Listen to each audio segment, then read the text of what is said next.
Hello, fellow followers, and welcome to FanZcene. I believe we are live. We are live, right? We're live. Yes, My we're computer's yes, we're live, idiot. I'm yes, it's kidding. running a little slow. It's not saying live yet, quite on my thing there. Sorry about that. It says But live on hello. my thing, so Yeah, I know my computer's it's messing up right now. my But computer sucks too. You have no excuse. I never said mine sucked. I said it's just messing up right now. But anyways, Well, hello, there's fellow followers, difference. and welcome back to the Physical Media Show. I am Greg of FanZcene, and this is with me, runner Fuck Your Best Buy Blaze. And tonight, we got a good show for you. Hopefully, Tom will join us soon. We were waiting on him, but hopefully he'll join us soon. So I'm not sure what's up with that. But while we're here, let's say hail to the chat to everybody that we got here that's been waiting. Random Brad, he says, I'm watching the very first episode of the Physical Media Show at the moment, listening, and sends us good vibes. That's cool. That's cool, but weird at the same time. I love Random Brad, man. He goes back and he watches the show, and that's why I leave up my streams, man. But I will be honest. I have been thinking about making like the first 50 episodes of the Physical Media Show only available to channel members. So haven't decided about that yet. But right now they're still up for everybody to see. And then we got Tim Hayes, who's a channel member here. Shout out to Tim Hayes. He says, "Hello, Random Brad." Another channel member here, Cosmic Squirrel. Greetings from the cosmos. Greetings, my friend. We got Southern Viking. Says, "Hail and good evening to everyone." We got Deleted Scenes, and he says he's finally home. Good to have you home. There's another channel member. I love having channel members. It's pretty cool. Let's see, who am I missing here? Brian Barth says, "Hail, hail, Brian Barth." Rip Leon Vitali. I think I heard about that here. Yeah. And good evening, Tyrell72. What happened? Everything jumped on me there. Yeah, there we go. Good evening, Tyrell72 and Stephen Luther. Let's see. Am I missing anybody? No, that's everybody. There we go. Brian Barth. He is all over this Coppola Megapolis. He says Aubrey Plaza was cast in it. We'll Yeah, I see heard how that about that. goes. We'll see. We'll see. I did hear about that. She's pretty hot. Yeah, yeah. That's cool. And Corlin Ruggs had just finished catching up on the 4K for you. Good timing. Yes, I hope you enjoyed the show. I'm sorry I had to leave early on that show. I just started rewatching. I started watching the replay because I was watching a few movies before I'd show them. I was watching a few movies. Yeah, because I want to like tell them like, hey, this is what I got for today and all that. This is what I think. It's 2 of them are 4Ks and the rest are this franchise box set I got is Blu-rays. Cool. But yes, I'm excited to have you guys all here. To everybody in the chat watching, hell, to everybody out there watching that's not in the chat, hell, and hopefully got a good show for you tonight. Tom should be along shortly, so don't worry. For those who came to see Tom, he should be here. Yes, was very close associate to Stanley Kubrick. That's what I heard. I saw him. I didn't know too much about him, but yes. So may he rest in peace. So what do we have to talk about? You've been up on the news there, Runner. Is there any special news that you want to talk about? Releases coming that excited you that we maybe covered earlier? Dude, we have a ton of news recently. I mean, lots of it. Like, okay, Tarantino. Let's just start with that right away. Pulp Fiction, Reservoir Dogs. I guess Kill Bill too. Is that right? Possibly Kill Bill. Yeah, it's all rumors at the moment. Reservoir Dogs, I think, is the only one that's possibly been confirmed. But Kill Bill, The Whole Bloody Affair, Jackie Brown, and Jackie Brown as well. Pulp Fiction have. It's Jackie Brown's is one of the few that's been. It's not like heavily rumored, but it's been rumored. So. Yeah, that's dope. Yeah. Fuck off, Dan. I did not go to Hold on, Best hold Buy on. today, so fuck 'em. From Damon Sion Scott, I hope I pronounced that right. Hello, this is my first time comment on a live stream. Well, awesome. I'm glad you commented here, and welcome to the show, and welcome to the chat. Enjoy and have fun. All right, go ahead, Runner. I'm scrolling through to see what else is coming. Oh, The Running Man. Yes, coming Running out on Man was 4K. just announced. You can pre-order it on a 4K steelbook with a slipcover. And yeah, I already got Pulp Fiction. I guess the second box set for Universal Classic Monsters is coming. Did you see that one? Yes, it's got the Mummy, the Bride of Frankenstein, the Invisible Man, or not the Invisible Man, the Phantom of the Invisible Opera. Man was the first one. Yeah, the Phantom of the Opera and Creature from the Black Lagoon. Yep. Yeah. So yep. We got that one coming. Punisher Warzone is getting a steelbook on 4K. Mm-hmm. Did we talk about the Criterion stuff? What was the Criterion stuff? The Power of the Dog, which I haven't seen nor cared. You're talking about with Malcolm X coming? Yeah, Malcolm X. Yeah, we talked about that last week.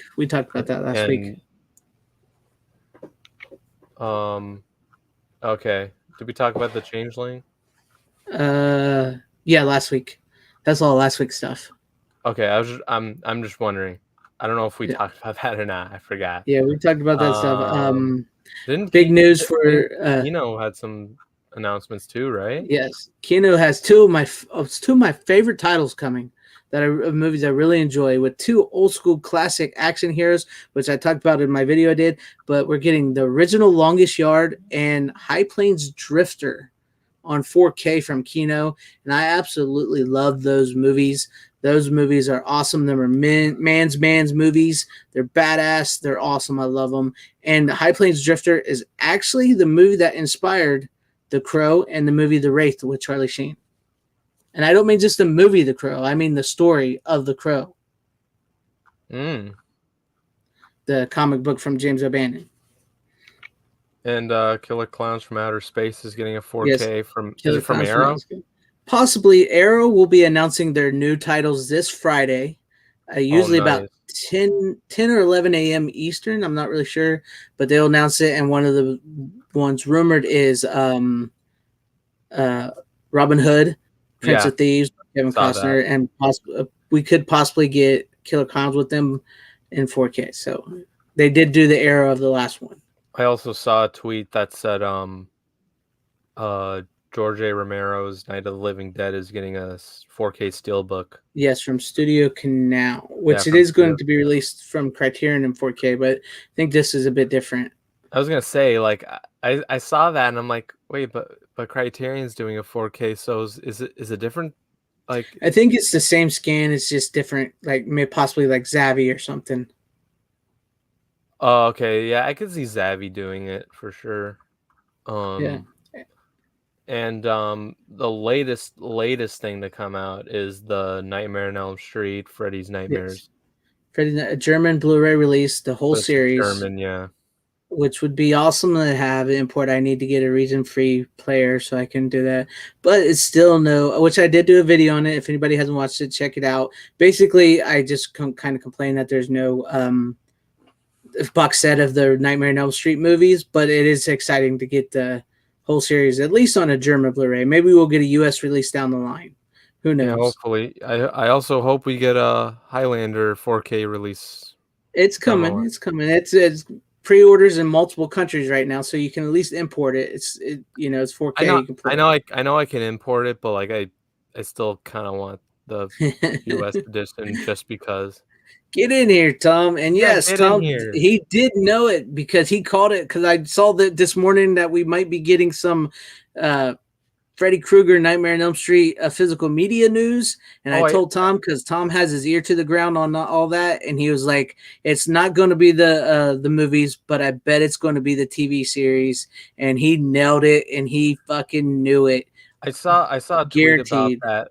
I did see a tweet about that yesterday, but I don't think it was from Tom. It was from someone else. Yes, I do. And sup, Hank And VP, and go ahead. no, I was gonna say, like, I did hear about that too. Like, there were gonna be Nightmare on Elm Street news, and I'm just like, nah, like, it can't be something too big. Like, there's no No, way. no. And Tim Hayes, earlier question that you asked And earlier, it wasn't. I don't have a lot of channel members just yet. I have 5, which it's more than I actually expected to have. So if you guys want to become a channel member here, check it out. I'm doing some really great stuff. What?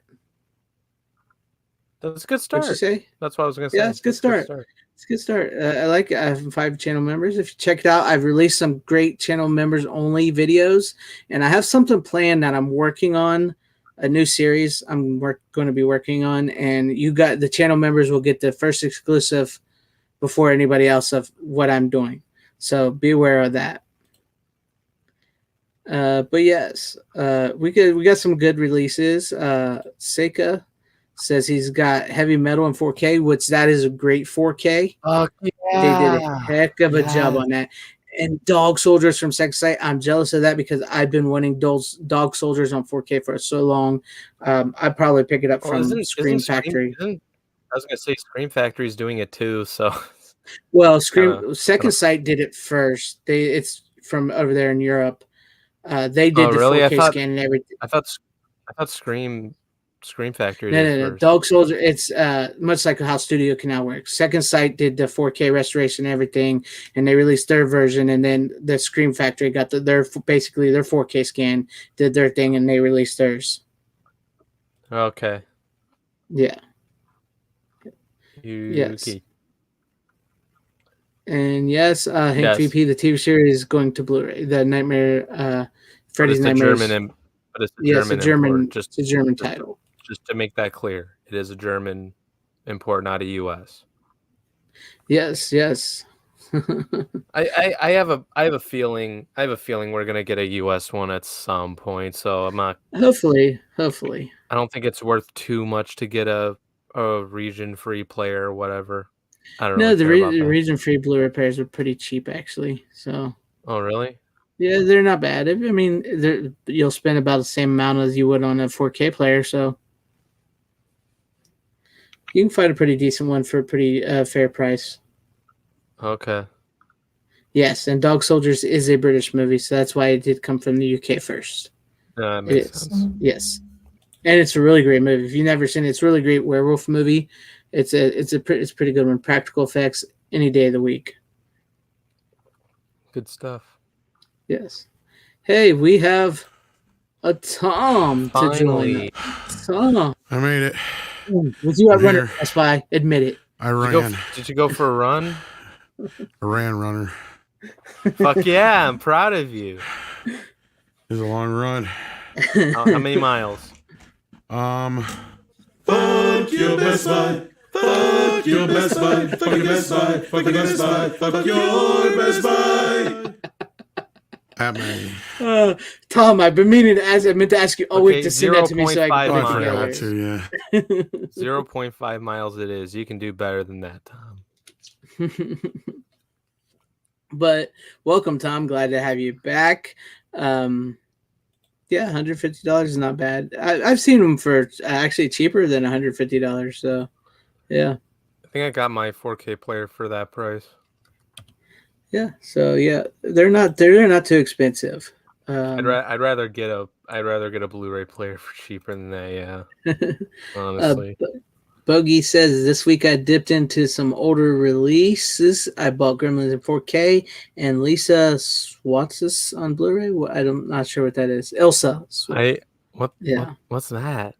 I'm not sure what that one is, Bogey. Or I hope I'm saying your name right. I'm not sure. Man, Greg doesn't even know it. That's what that's saying something. Yeah. But great pickups. I love Gremlins. Tom, Tom loves Gremlins. Tom, you called it. Yes, you called it today, didn't you?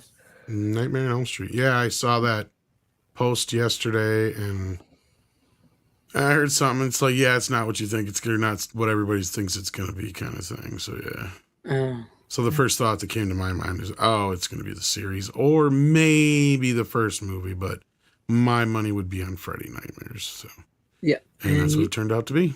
Yes, sir. And Boogie says that movie was She-Wolf of the SS. Oh, She-Wolf. I think I've heard of that. Now that I know that. Now that I've heard it. Sounds familiar. Never heard of it. It sounds familiar. But yeah, is there anything you want to talk about, Tom? And before we get started on any of this? Nah, let's crack it open. Yeah, we talked about all the news and stuff about Tarantino. I heard. I was trying to listen in the background. Yeah. All right. And then you talked and I phased out. I do that a lot. You know that movie Idiocracy? You mean a documentary about what's going on? Yeah, right now? where not sure they don't like listening to him because he sounds too girly. I don't think that's. They didn't listen to him because I know. That he sounded pompous and. I got so excited for 1 second. I thought I was gonna get a Blu-ray release. I Finally. didn't talk like that. I thought you were gonna Shit, say I that. thought there was two of you. I seriously thought you were gonna make a rumor that Idiocracy was coming out on Blu-ray. Actually, I just watched that. I should just go grab my fucking DVD. We could talk about it. But I think you guys only have 3 picks. But yeah, I have 3 picks. Oh, I do want to say I could swap one out, but real quick before we get started, this ain't a pick, but I want to give a shout out to a channel member here, Troy Pacelli, who sent me. Hey, Troy. Yeah, he sent me some. Oh, nice. Yeah. South, and I'm trying to get the glare of Song of the South and the Star Wars Holiday Special. I need to get a Song of the South Blu-ray yet. Yeah, that's sweet. I got the Star Wars special one. Yeah, so shout out to Troy, channel member here. Thank you. Appreciate that. I got the file That's for cool. Song of the South, but I can't get it to play right on my TV. It keeps really? mucking up. Yeah. So I'm just like, fuck. I'm just going to talk to Troy. Get a hold of Troy. You Rossist, you. And I'm talking about the Star Wars special.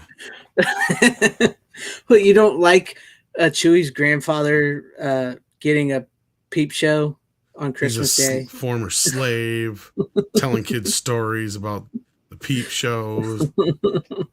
Crunchy, I think his name is. Oh, yeah. What was his name? Was his name Crunchy? Was his name? Something like that. I haven't seen it in a while, so I'm going to crack it open when I watch it this Christmas. But yes, let's go. I guess we'll start with you. That was Runner. awesome, Troy Pacelli. I'm sorry, you were saying. Yeah, Pacelli. I'm not even sure if I'm saying his name right. Am I saying his name? Is it Pacelli or Pacelli? I've always said Pacelli. It's just me. Yeah, so hopefully it's Pacelli. Hopefully he corrects me.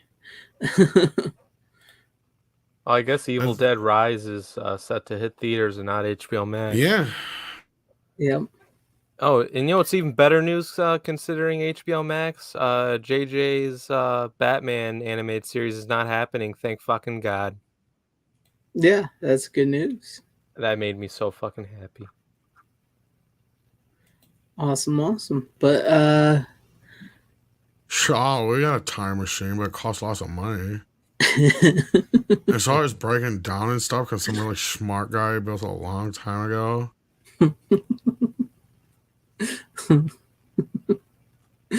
That's a good movie. I haven't seen that movie in a long time. It's over by the Starbucks. Shaw, like we got time for a hand job. That guy keeps paying her for money. He's like, can't wait, kid. It's gonna get you so good. I can wait so good. It just keeps giving her money. I'm gonna make you wait so good. I'm gonna wait so good that by the time we do it, baby, you gonna be paying me. His grandpa Itchy, that's what his name was. Itchy, yes, thank you. Yeah. I like money. Me too. Fredo, if you lied about the time machine, then I couldn't go back in time, then there wouldn't be no money.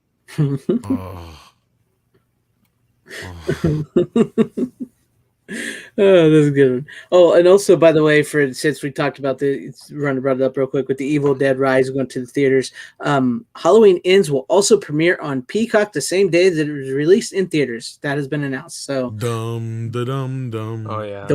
So there you guys go on that front. Boy, they're killing that box office, ain't they? Yeah, I wonder if that means they don't have faith in it or something. That's weird. I wonder if he's Dutch. I just asked because I knew this kid growing up in school. His name was Untgrad. But Rotor, what do you got for us? What's your first pick of the night? All right, my first pick of the night is I forgot which anniversary it is. This is an anniversary steelbook from Columbia or Sony or whatever. It's a good movie. I watched half of it on 4K just to see how it looked. It looked really fucking good. Originally this came out in a trilogy box set, which I didn't know till Tom mentioned it. I was really excited because I thought this was a first time 4K thing, and then Tom in the DM group chat was like, no. He's like, I already have it on 4K. Oh, I know you're talking about. Yeah, it's Men in Black. Yeah, Men in Black. I make this look good. Which I don't understand why I have the trilogy too, because there's only one good movie in it. That steelbook does look pretty badass. Though. Yeah, it's not a bad steelbook. Yeah, that's why I got this steelbook. I didn't even know the trilogy box set even was out, or Men in Black was I didn't even know it had a 4K until Tom said it was, and I was like, well, I'll just wait for the. It's an older one, but yeah. Yeah, I was just like, yeah, I'll wait for the steelbook. It's an older one, but it checks out. It checks out. The first movie's the best. I don't really care for the other two, to be honest with you. The third one was better than the second one, but that's about all I can say. I still don't like the third one. It was boring. I still say the third one, literally, even with the ending, it makes no sense. The ending, I mean, it's a better movie than the second one. I'll give you that. And Josh Brolin does a great job as Tommy Lee Jones. But once you get to the end of the third movie, and like the whole point of Will Smith becoming a Men in Black is that his dad was killed, and then it led him down to the path, whatever. Then then Agent K, was he K? Was that his name? Yeah. Saves his dad. He fixes that. So when they go back to the future, Will Smith would not be a part of the Men in Black. but he's still, because I forgot about that movie, and he's still a part of the Men in Black. Yeah, he shouldn't be a part of the Men in Black because the whole reason he became and was chosen by Tommy Lee Jones' character was because of what happened to his dad and how he didn't save him. Yeah, that makes no sense. I've only watched it twice, to where the first one I've watched many a time. The second one I watched 1.5 times. Yeah. I watched it on video. I'm just like, what the fuck? Why am I watching this? This sucks. That second one was bad. I can't even pinpoint it, but it's just bad. Yeah, they didn't even bother to continue with the way they ended that, the way they set that movie up at the end for the third one. Fuck no. They didn't even bother. Well, and it took a couple of years for that third one to happen too. Yeah, Brolin was one of the only really the villain wasn't too bad. They actually, at least with the third movie, it felt like they were trying a little harder with the story, and even though I'm with Greg, doesn't all quite work like it should. It does, but it is a better movie. I can at least tell you what the story of the third one was. I couldn't tell you what the fucking story of the second one was. Exactly. All I remember is Lara Flynn Boyle or whatever, and fucking Johnny Knoxville with two heads. Yep. That's really all I remember from that second movie. And the stupid little aliens having their own stupid little apartment. Yeah, I remember that. That's about it. And then what's her face didn't come back, Linda Florentino. Yeah, she didn't come back after the end of that one. Because they didn't want to work with her again, because I've heard she's horrible to work with. But anyway. Yep. But yeah. Yeah, bogeys. This is the second film they gave it. There was a third act? I don't remember. I don't even know how to happen. But that 4K steelbook of the first one looks good. And if anything, if I pick it up on 4K, that would be the one I'd pick it up on. Just that one. I don't care for the other two. Really. It's a pretty nice looking steelbook, though. Yeah, it is. It's a good one. Sony's been really killing it with their steelbooks. Yeah, Sony does a pretty good job. I'm looking forward to the Real Genius. So that'll be good. Wait, is that one getting a steelbook though? No, I don't think so. No, but it's coming from Sony. Okay. I am definitely looking forward to Real Genius. Men in Black has a home video history. It was actually pulled from DVD. Oh. It was one of their first DVDs to come out, and then it never hit shelves. It would have been one of the first ones to come out with day and date, but and Sony had it all ready to go, and Steven Spielberg pulled it at the last minute. Because he was backing DivX. Oh. You don't know what DivX is, do you, Runner? He doesn't. I know what DivX is. What DivX was this format they were trying to put up against DVD that was kind of like streaming before streaming. And what it was, you had to hook your fucking DVD player up to a phone line, and you would go buy these, well, you technically would rent these discs, and they would be like whatever movie for like $3-4, maybe $5 at the most. And what it is when you open it, you literally have like 48 hours to watch it. Like it sends a thing to the code, to the thing. As soon as you put it in your machine, I should say, not open it. And then you have like 48 hours to watch it. And then after that, if you want to keep watching it, you have to keep paying. And Steven Spielberg backed this instead of DVD. So he pulled the DVD at the last minute. So Men in Black didn't see a DVD release until late 1999 instead of 1997 when it was supposed to come out. Go figure. I always try to make more money making you pay on stupid things. Oh yeah, I can imagine Sony was pissed about that because Sony was, for those who may not remember, Sony also was a big backer of DVD, of course. So, yeah. It's true. It's true. That's true. All of it. It's true, all of it. Except that's not how the Force works. Hard time. So did you enjoy your rewatch of it, Runner? I only watched half of it. It's What? it's still a great flick, though. It's a classic, in all honesty. People are dumb. I love Vincent D'onofrio as the bug guy. He does such a good job in that movie. Sugar. Yeah, sugar. Water.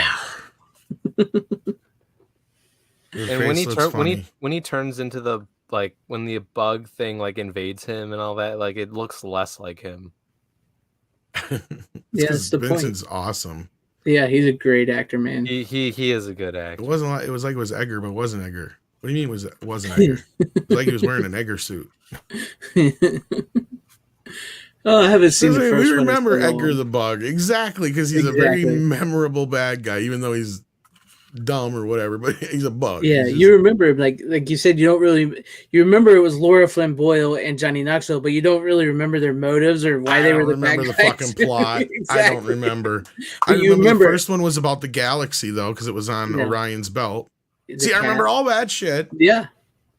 Yeah, see, easy. And I've not seen Men in Black 100 million times. I mean, I saw it like a couple times in the theater and maybe a dozen times collectively over the years. But I know they re-released Men in Black at my my matinee theater for July, but I didn't watch it. Sadly. Right. What happened to Vincent D'onofrio? He was great. He's been a very great actor for the since then, pretty much. I don't think he stopped acting since then. Didn't he have like a bit of a breakdown there for a minute or something? A break? I don't know, maybe, but because he was doing Law and Order. Oh, in that respect, I mean, as far as I know, he was always working. He quit for a while, acting for a while after that, because he and then he came back.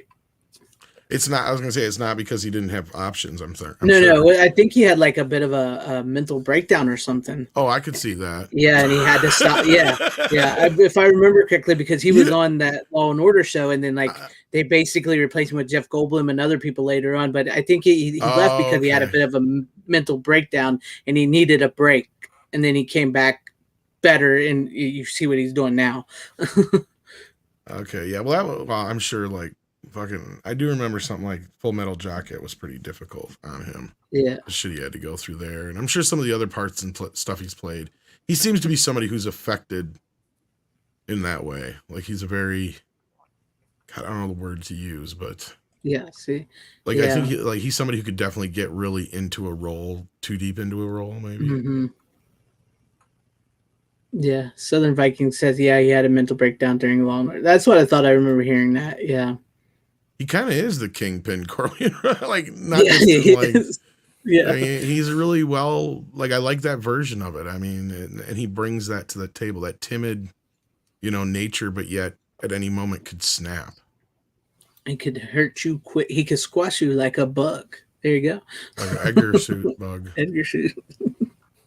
All right, I suppose it's my turn. Yeah. What do you got, Tom? What do you got for us? Well, since we were talking about Nightmare on Elm Street, I went and grabbed. I wasn't planning on bringing this in for a while because I was going to rewatch the whole series, but I do have the separate edition of Nightmare on Elm Street. Well, let me know when you rewatch the whole series. So I'll bring mine on too. Yeah. This came out in 2010.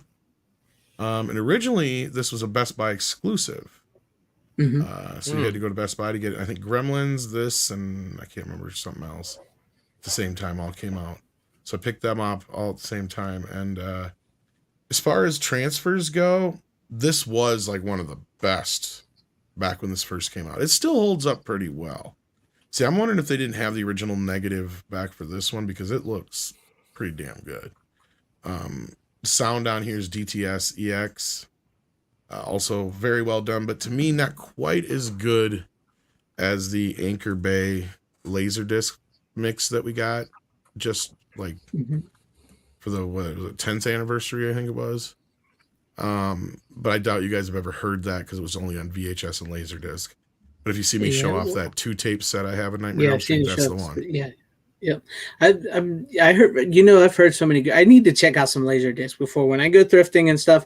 I need to find some of them and find a player. There's a bunch of stuff on that Laserdisc that never made its way to this. Yeah, because I've heard like Laserdisc has like certain things that were better than some of the stuff we're getting now. Just like small certain things. Yeah, it's a few deleted scenes that didn't make their way over. You even get like the entire, like you get Robert Englund's entire audio package for that movie. Like he literally, like it's not even like 5 or 6 minutes of audio that Freddie has in that movie, and it's separated on the left and right channel. So if you listen to the left channel, all you can hear is Robert Englund's version where he's like, "You want what?"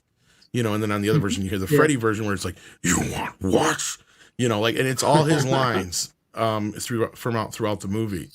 And it's really kind of cool. So you have little things like that, right? That are only on that Laserdisc VHS release. And the Laserdisc actually had more stuff. And somewhere I'm gonna have to see if my buddy can resend it to me because I did have it.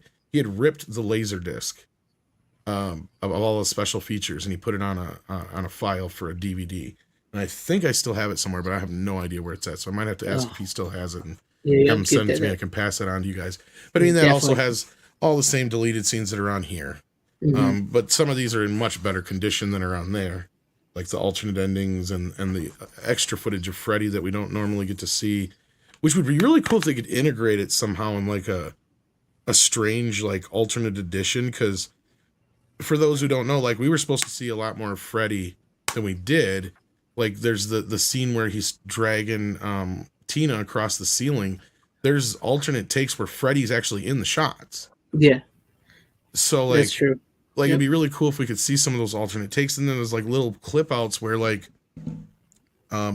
when Nancy's getting this whole story from her mother, we get the whole story that's not in the movie, and that is that all the Elm Street kids were not always only children, meaning that Nancy and Glenn, they all had lost a sibling they don't remember. Yep. I remember you. Yeah, I remember you telling me that. Giving like even more darker overtones to the film overall. It's like go ahead. I was just saying, well, Nightmare on Elm Street is just a classic. I don't think. It gets praised, but I mean, I think it should be praised a bit more and rise above the slasher film moniker. I mean, it's a shame that we've got Halloween Resurrection coming on 4K. We can't even get like a special set of like the original Nightmare on Elm Street and the series and stuff. So hey, that's Warner Brothers' fault. I know it's Warner Brothers, but it sucks that because like Tom said, it is a classic. It's ahead above the rest. Because like when that came out, like there was like the slashers, like the Michael Myers and the Jason, or like that Jason's, and then Freddie was something different. He was something scarier. It was a classier type of horror film. Let's just hope that David Zaslav will listen to us and will allow Shout or whoever to do a 4K Nightmare on Elm Street or something. Well, there's two sides to this. First of all, at least they consider them in high enough regard that they're not just going to hand them over to Shout. Right? Yes. There's that. Secondly, they're starting to get a little less stingy. Like we've seen Arrow and Shout and a few of the others get some Warner Brothers titles, which is new. And we got a big one. I don't know if you even brought this one up earlier. I didn't hear that. I didn't hear you bring it up, so I'll bring it up now. I mean, we just got Get Carter, which was which was put out by the BFI, but it's through Warner's. They also, I think, co-released it or whatever through Warner because their label is also on it. And then also, we just found out earlier today, and we've been hearing about this, but I couldn't believe it was coming from Arrow. I thought it was just going to come from Warner Brothers themselves, but Ironically, Yeah, Arrow is releasing a hell of an Arrow with Robin Hood, Prince of Thieves, exactly. which is Yeah, probably we the talked most about famous that one. Arrow movie ever. Yeah, Right? Like, right. because of that Arrow shot that was copied Exactly I with don't know that. how Yeah, the many big million times. they use that for the freaking teaser trailer. Right? The POV of the Arrow. Exactly. So to me, like the fact that Warner Brothers let Arrow have Robin Hood, my fucking jaw hit the ground. Exactly. Because that's a big ass title for them. So that to me tells me either going to get a little bit more comfortable. So maybe something will happen along the lines, but I know there's at least a 4K version of the first film out there. I don't know if it's from the negative or not, but I'm curious if the negatives are even around for the other 4. Doesn't True Romance isn't that owned by Warner Brothers? The original distributors, yes. Okay. I was just wondering, and I believe you're right. That would be Arrow. That was another one that Arrow released, I believe, through Warner too. Because I think you're right; they do have the U.S. distribution on that as well. Yeah, because I remember seeing the Warner Brothers like logo on the thing, so that's why I asked. Brian Barth asks, "What do you think of Freddy's Revenge and Jackie Earle Haley's version?" I like that Freddie Revenge took a chance. It has some really cool imagery and some other cool shit.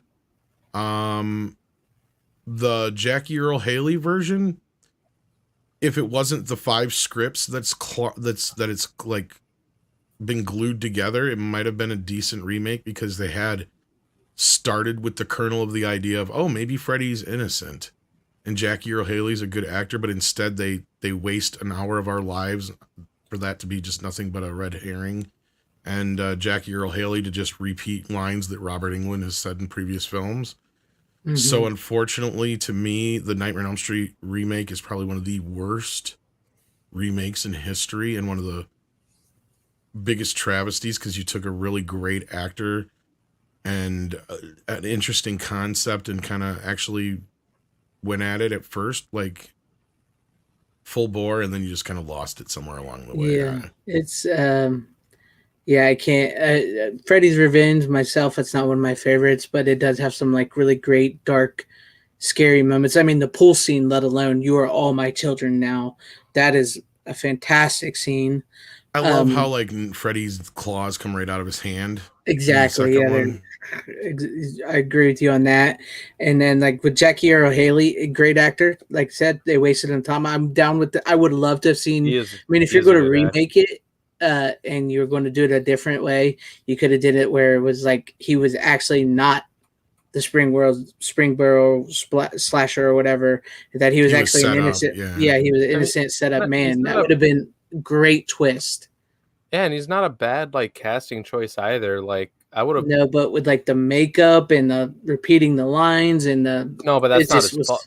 That's not his fault. It's just he did what he could with what he had. Yeah, I'm just saying, like, other than Robert Englund, like that is like probably the second best choice to play that character. Like I mean, his performance in Watchmen alone proves that. Yeah, but then they made him look like a fucking salamander. That was the other problem. Yeah. Because otherwise, I didn't mind the claw so much. I didn't mind the few minor changes. Because otherwise, they got everything pretty much right. It was just the makeup that was like, the make was what bad. The fuck are you doing?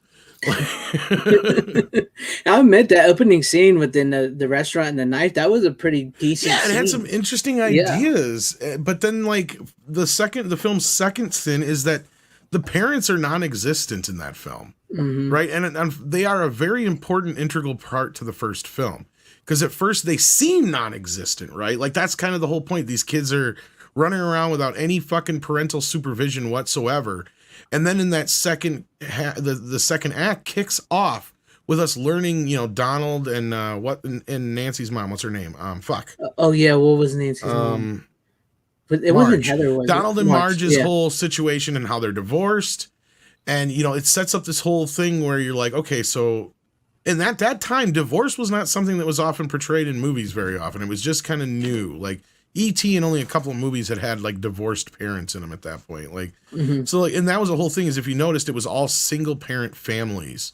And there was something off about this whole thing. And you kind of get there's a lot going on in that movie they don't just flat out explain to you, right? Like, and the parents are a very integral part. So like kind of tearing them out of in the remake, they don't even feel like they're part of the story until they need to be.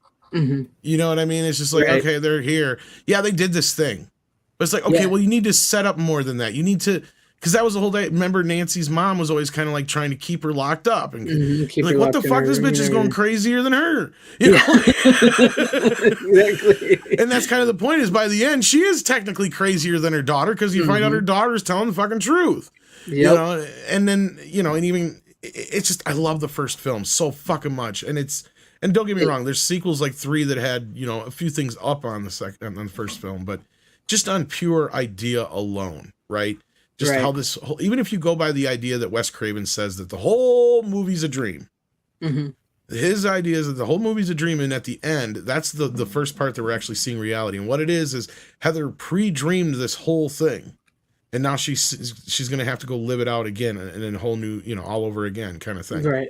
But only this time for real. So like, that's like, even that in and of itself is kind of an interesting twist that wasn't like a usual thing back then. This was before a lot of the M. Night Shyamalan type twists. I mean, it was a very Twilight Zone kind of twist at the end, but a lot of people don't even get that out of it either. But I don't know. I don't know how much I can say about the film other than it's, you know, gave us Johnny Depp. It created Wes Craven's image. Gave us Robert Englund as Freddy Krueger. Well, he was around, but I mean, it really escalated him from just typical B-level actor to character actor, and, you know, the guy to go to when you want a Freddy-like character. You know? I love his Phantom of the Opera movie. I love that movie. And I mean, I love the whole series, to answer Bryant's question here. I mean, love the whole series too. The weakest of the bunch have to be 2 and Dream Child, but even Dream Child has a lot of elements to it that I think are overlooked. And New Nightmare, I think, is extremely clever. I love New Nightmare. I love New Nightmare, man. The original New Nightmare and Dream Warriors are my top 3 of the franchise, but I love the whole franchise, to be honest with you. Yeah. What about you, Runner? I don't know how many of you actually seen. He BRB. Oh, he BRB'd? Okay. Yeah. But yeah, I would agree. I love the franchise. Like you said, Dream Child and Revenge is the weakest, but I could watch them. I could watch them over and over again, man. So definitely. Well, of course, I've talked to quite a few people from the franchise over on my channel, on the main channel anyway. You can see the interviews. We talked to you know, a few people, even Robert Shea, which is kind of the crowning jewel, if you ask me. And you know, just to hear him talk about his experiences making the film and how much Freddie meant to him in the business overall, and you know, it's just one of those movies that means a lot more than I feel like it gets much credit for in Hollywood. But I do too, because as much as we all love Dream Warriors, because that's like the one that everybody flocks to, which I do. It's like, it's probably my favorite, but like you explained with the first one, the first one is much more serious, much more groundbreaking, much more than it's given credit for. Especially like you said with the whole ending with Nancy and the Twilight Zone type dream thing and all that. Well, just the idea that you could die in your dream. I mean, it's not exactly wholly original, but Freddy Krueger, right? Like how, I mean, Jason kind of took a little bit, but he kind of came into the whole kind of zeitgeist. Chucky is close, but I don't think any of all the bad guys, even Leatherface and stuff like that, of all those more recent, or what we'll call them modern monsters, Freddy got into the zeitgeist bigger than anybody else, right? Like kids knew who Dracula was, they knew who Frankenstein was, and they knew sure knew who fucking Freddy Krueger was. When we were young. Like, it was weird because it was like he just came out of nowhere. Because I don't know how much you remember, Greg. You're a little bit younger. Oh, I remember. My brother is like much like you. Freddy Krueger is my favorite creep monster. Well, I don't want to like really it came out of nowhere, like, and it was just there. there. And my brother, yeah, go ahead. I was just gonna say it was like, and what the weird thing was is it felt like it had always been there, and that's why New Nightmare to me personally really kind of clicks. Because it's like, yeah, it does feel like he's this ancient thing that when it came into existence, it just always felt like it was meant to be. Exactly. Because all of a sudden, I remember when I'm 5 years old, like Freddy Krueger's this thing. And we always talked about it like it was just always there. And he only had 2 or 3 movies at that point. It was like, I mean, I remember being present during 4 and 5 and 6. and 7 all happening, you know, as they were being new movies. Exactly. So, Me too, like, man. And I 3 think was huge. Yeah, it was big, and I think that's what like Wes Craven latched on into in the New Nightmare, which I don't think people got because I know that a lot of people think it's was ahead of its time at the time. But like you said, it felt like Freddy Krueger had always been there, and I think Wes Craven saw that because of the way people, because like Freddy Krueger, Robert Englund, was a huge pop culture thing. I mean, like we had the TV series, you had him on lunchboxes, you had him on cereal, you had the T-shirts, action toys. figures, T-shirts, movie posters. It was like Video games, fucking yeah, it was Nintendo like Superman, Entertainment Batman, Center. Mickey Mouse, Freddy Krueger. Exactly. It was like in the zeitgeist, and like my older brother is the reason I love it. He was a huge fan. He would like watch them. He would read the books. He had like the books. That's what I'm talking. He had like the teen novel books, you know, growing up reading them. So it was like I could always I can't really remember a time when Freddy Krueger was not there. So yeah. Yeah, and I really love how it uses the heroines in the film, even in the second film, even though it's a male heroine. But, you know, it's always kind of like this gatekeeper keeping Freddy away from whatever his goal is. And it just, it's a very, and, you know, and Heather and Robert have kind of waxed intellectual about it too, about how it's kind of this ancient Greek mythology kind of battle, you know, especially between those two. And it does. Those two are very, like, I mean, you got, you know, Laurie and Michael, and yeah, that works, but Michael don't talk. Yeah, he has no real personality. Yeah. And that just goes to show how many times you can replug Laurie into it in different ways. Jason doesn't really have anybody. He's had his few, and yeah, people kind of lean towards Tommy, but, you know, it's like, yeah, well, you know, Jason's Jason. Jason's kind of generic. You know, like, yeah, he's essentially, he's like a ripoff of like Michael. It's Michael came first, so. Kind of, but I mean, just the hockey mask being just ingenious idea. Yeah. And became very iconic. Not quite as iconic as Freddie, though, right? Like, that's the thing. Like, Freddie, just in and of himself, that striped sweater, that hat, the claw, the shadow alone. Like, I mean, look at this poster. I mean, that's all it is on this, even though I'm not a big fan of this art. But you know what that is instantly? As soon as you see it. Yeah. I mean, it's iconic as hell. And I mean, granted, it needs some love. Give it a new Blu-ray. Although this is a decent release, it could use a new one. Yeah, I would love it for you. Like I said, I made a video about it once before, and I made a video today about the TV series. We needed some Freddy Krueger love, some Nightmare on Elm Street love. Whether it be Warner Brothers themselves, Arrow, Scream, Shout, somebody, you know, that'd be nice. And this is more for you, Tom, because what happened to Robert Shea in the industry, and then we'll move on to me. Well, back when AOL took over Time Warner, Bob had a really great relationship with Ted Turner, and Ted brought New Line into the Warner fold. And for years, they had a really great... In fact, I mean, New Line kind of went from strength to strength that actually ultimately led up to them making The Lord of the Rings, right? Right. I think he even said that was a big part of them being able to undertake something like that. And when the AOL thing happened, he and Ted Turner got kind of fucked over and screwed out of their jobs. New Line Cinema just became another division at Warner Brothers instead of its own studio. So now it's just ostensibly a label with some IPs that are technically underneath it, right? Like that's in a film catalog. Unfortunately, one of the guys who was a big part of New Line took over the company for the better part of the last 2 decades, and that was Toby Emmerich, when the guy who should have had the job was Mike DeLuca. If you listen to our interview, that's a name that comes up quite often, and Robert will say shit like, you know, it was because of Mike. You know, Mike did this, Mike, you know, this, that, and the other. This is the guy who is now heading up things for Zaslav at Warner Brothers. So it's hopefully I was right. That's all I'm going to say. Fingers crossed. You know, history actually aligned with what I felt it should have. And now this guy's got the chance to prove that he can do for Warner Brothers on a bigger stage what him and a lot of other people learned with New Line Cinema, which to me, New Line Cinema is one of the greatest independent film companies ever, period. Hands down, stop. I do miss the classic New Line. That's true.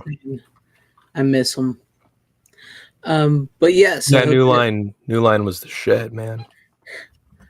Runner comes in at the very end after like a 20-minute conversation. That's true. New Line was awesome. Yeah, it was. I like boobs. Like boobs. No, but they had Nightmare on Elm Street, Teenage Mutant Ninja Turtles, Blade, Mortal Kombat. Exactly. Fucking Mortal Don't get Lord of the started. Rings.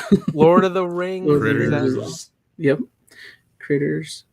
I love Critters. The It's Mask. classic New Line, man. Dumb and Dumber. The son of the mask. We don't talk about that. Yes, but Dumb and Dumber. Yeah. But okay, I guess we'll go into me. I'm sure you've seen this, Tom. I don't know if you like it. Runner, I would bet money that you've never seen this. Probably not. The Count of Monte Cristo. I've seen that years ago. That's actually one of Andre's favorites. Oh, this is one of my favorites. This version right here with Jim Caviezel and oh my god, I can't. Guy Henry Pearce. Cavill's in it. Yes, that's what I was about to say. Runner, don't get your panties in a bunch here. Henry Cavill is in this movie. He's like 16, 17 years old. I'm not a woman. It's fine. This I love. I actually really love this movie. This version. I know a lot of people like the one with the original. I can't even think the actor that was in the original movie, but this one I really enjoyed. I watched it. I watched it again for the first time in a very long time.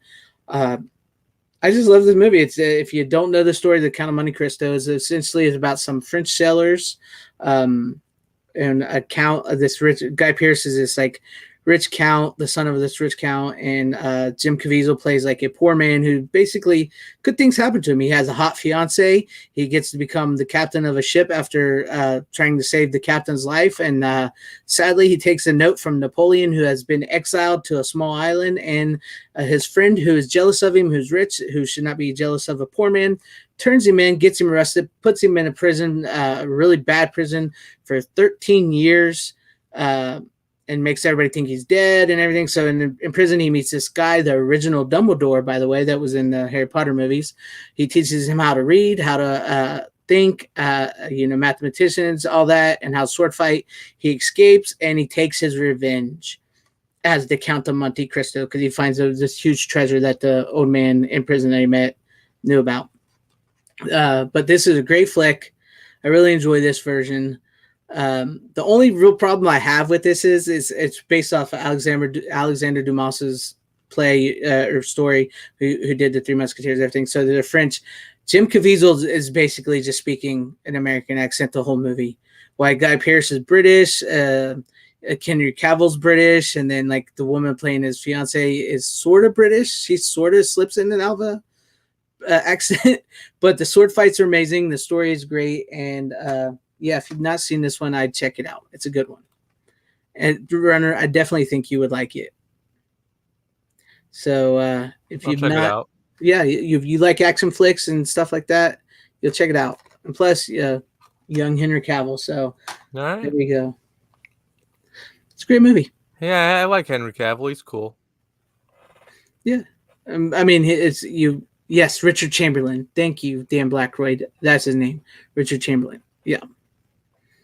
Oh, Vincent Gill, Knight Rider from OG Mad Max, passed away. Oh, that's sad. I didn't know that. That sucks. That is one of my favorite books. That cinematic version is substantially subpar, enough for me not to watch it ever again. Also, Martin didn't like it, so that's interesting. Great sword fights. Richard Harris. Yeah, Richard Harris was the Was Richard Harris the original guy, or was that the guy he meets in prison? Because Richard Chamberlain, I can't remember. They're both Richards. Yes, it got made.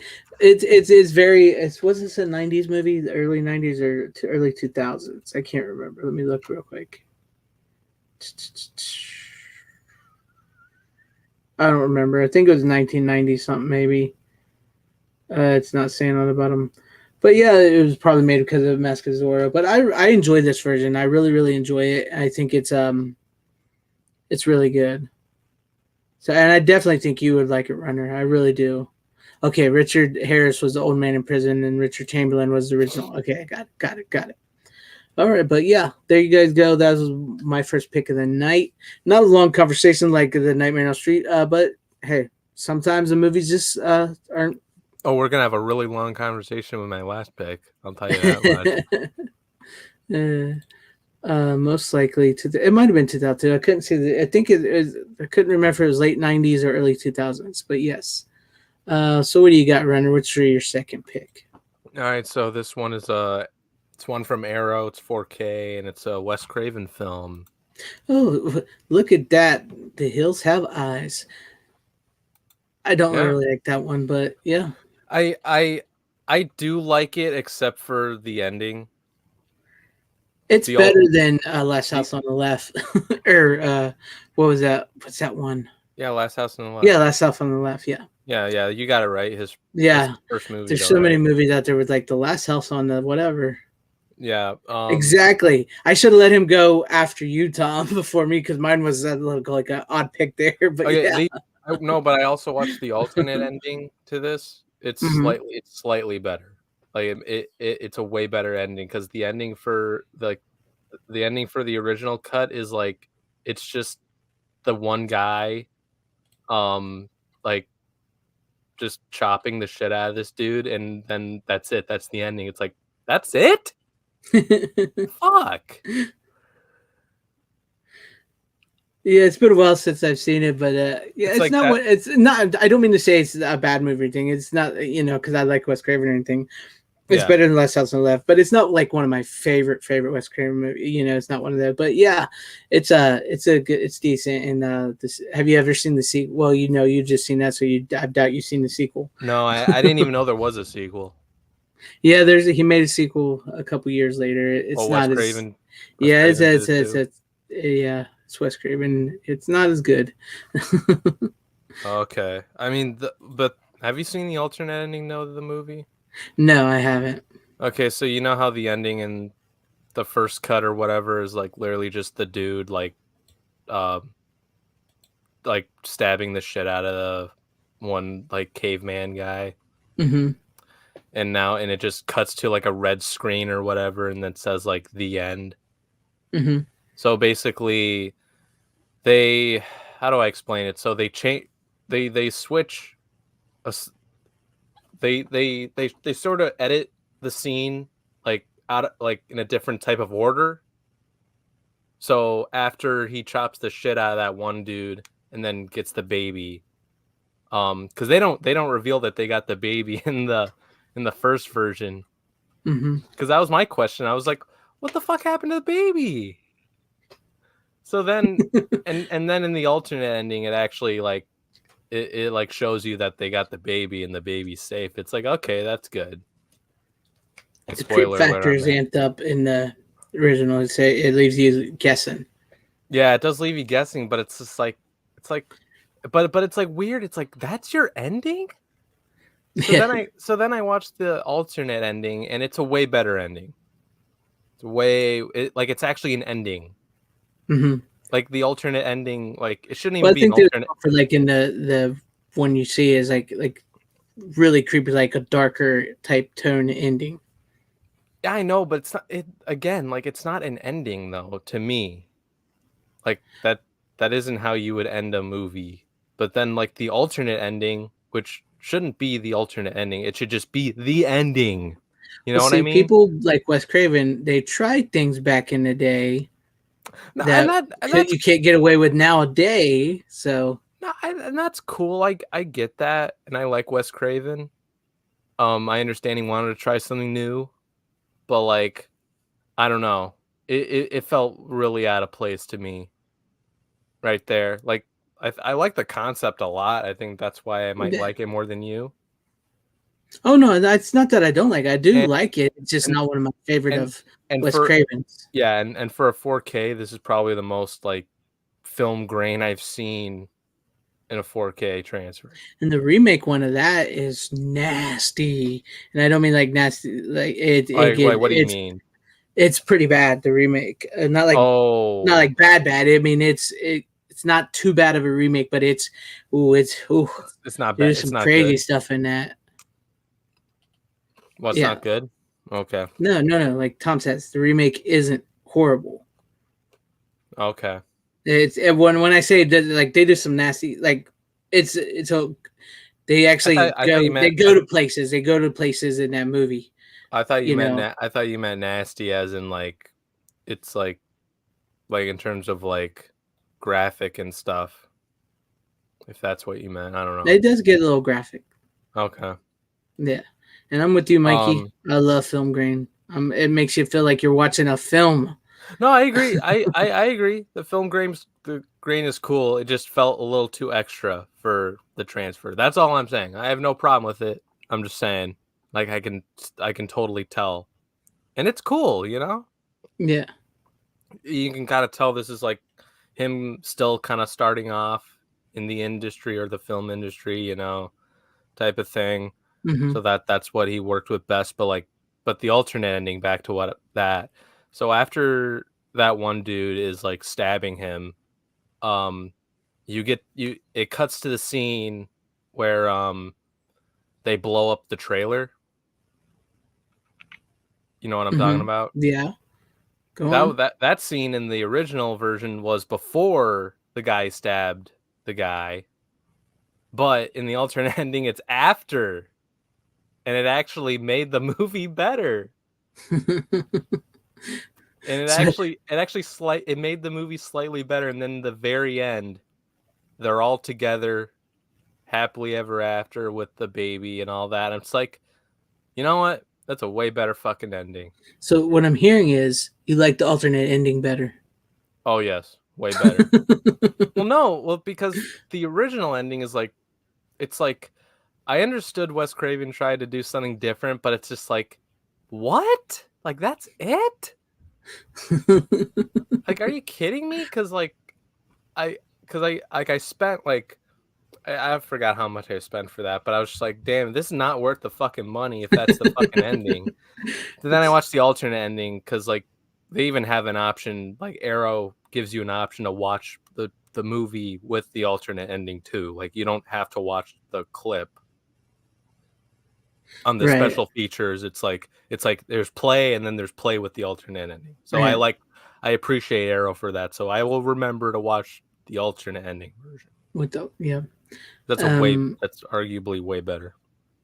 Yeah, Corleone Rugg says it's actually based on a true story, but the true story was hundreds of years ago in Scotland. Look up Sawney Bean. I thought it was sort of based off of that. It could have been, yeah. I guess that's true. So those ugly troll guys were fucking real. Well, the Texas Chainsaw Massacre was based on a true story too. Well, inspired by a true story too. Well, that shit, honestly, that shit could happen. Well, it was Psycho and Texas Chainsaw Massacre was both based off the same guy, Ed Gein. Oh. Yeah. So. Is Tom here or is he still muted? Oh, there you are. Well, yeah, the reason it probably looks so grainy, Runner, is it was 16 millimeter. That's why. That's what I thought. I wasn't sure like what it was shot in, but like I assumed like he shot it in like one of those types of cameras at the time. Yeah, and they really played up the whole Texas Chainsaw like it's based on a true story thing too. Yeah. But look at Runner here, growing as a film guy. Yep, and I'll be honest with you, that one blonde chick who kept screaming annoyed the shit out of me. It's like shut the fuck up. You don't need to scream that fucking much. She was in a scary situation, Runner. Fuck that. Don't act like you wouldn't scream like a little blonde girl. I'd freak out, but I wouldn't scream. I bet you got a high-pitched scream, I bet. I have a deep-ass voice. I don't have a high-pitched scream. Yeah, but I bet when you get scared... Yeah, but I can't scream loud. That's the thing. Right. No, seriously. Like, I could if I was, like, much younger, but my voice, like, got deeper once I hit 8th grade. True story. She's still not going to date you, right? That's called puberty. I know, and I like the deeper voice, honestly. It's just it's good. I don't know.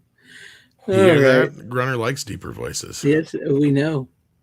Talking now about we myself, know, Runner. not others. It's okay. It's okay. I'm talking about me. It's okay. Yeah, we know. You just said it. You like deeper voices. You like deeper voices. You're not It's speaking okay. for other people, and that's good. Yeah. You're right. I'm not speaking for other people.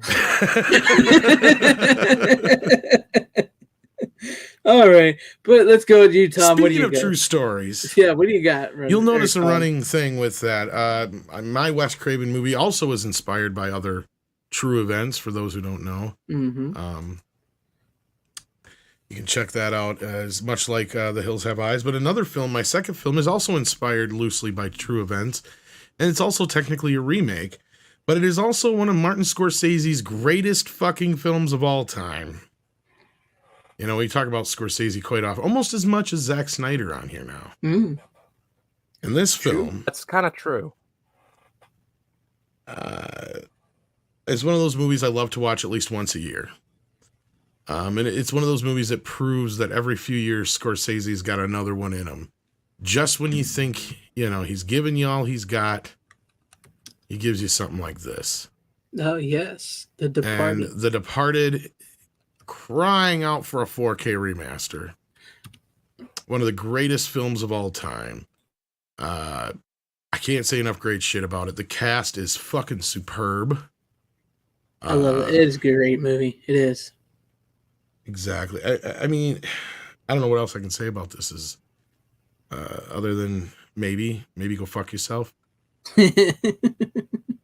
Fuck yourself. Oh, look, Dan Blackway says I kind of prefer the originals. I haven't seen them yet, but that trilogy is coming out. I was about to say it's coming out from Criterion is releasing that. Yeah, so I dug it. Matt Damon, speaking of which you talked about earlier, which I thought I didn't get to.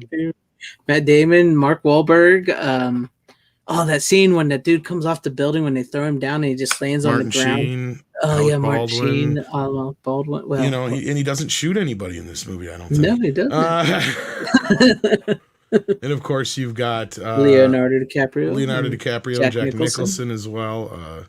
And Jack Nicholson's a tour de force. Oh, have you ever never seen this, Runner? I haven't seen a lot of his stuff, honestly. Oh my god, dude! Runner, this is up your alley, Runner.